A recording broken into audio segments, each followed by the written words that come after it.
prix de la terre.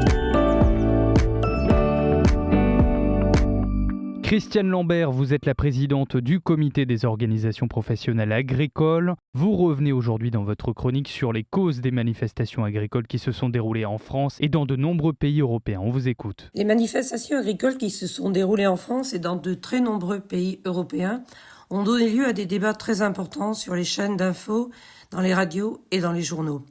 Il est important de comprendre pourquoi les agriculteurs ont voulu exprimer un mal-être.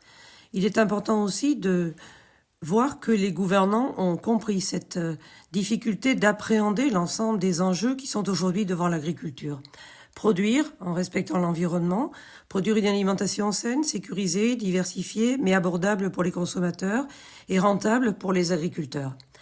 Après de longues séances de travail et de débat, le gouvernement et l'Europe ont fait des discours où il a été clairement affirmé que produire l'alimentation, avoir la souveraineté alimentaire française et européenne, était quelque chose de capital. La souveraineté, c'est quoi ? C'est la non-dépendance des autres pays pour sa propre alimentation. C'est très important. Entendre le ministre de l'écologie, Christophe Béchu, dire « la souveraineté alimentaire, c'est bon pour l'écologie », c'est très important pour aussi démontrer qu'il ne faut pas opposer agriculture et environnement. Nous marchons sur ces deux pieds-là. L'agriculture en France occupe 55% des territoires, 85% à la forêt et bien sûr que l'environnement est important pour tous.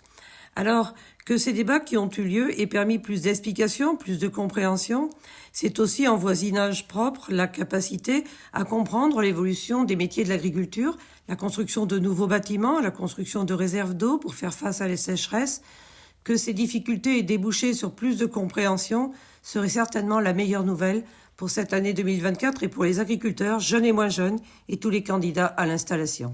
Bien compris Christiane Lambert, je vous remercie pour votre chronique et je le rappelle, vous êtes la présidente du comité des organisations professionnelles agricoles. Très belle journée à vous.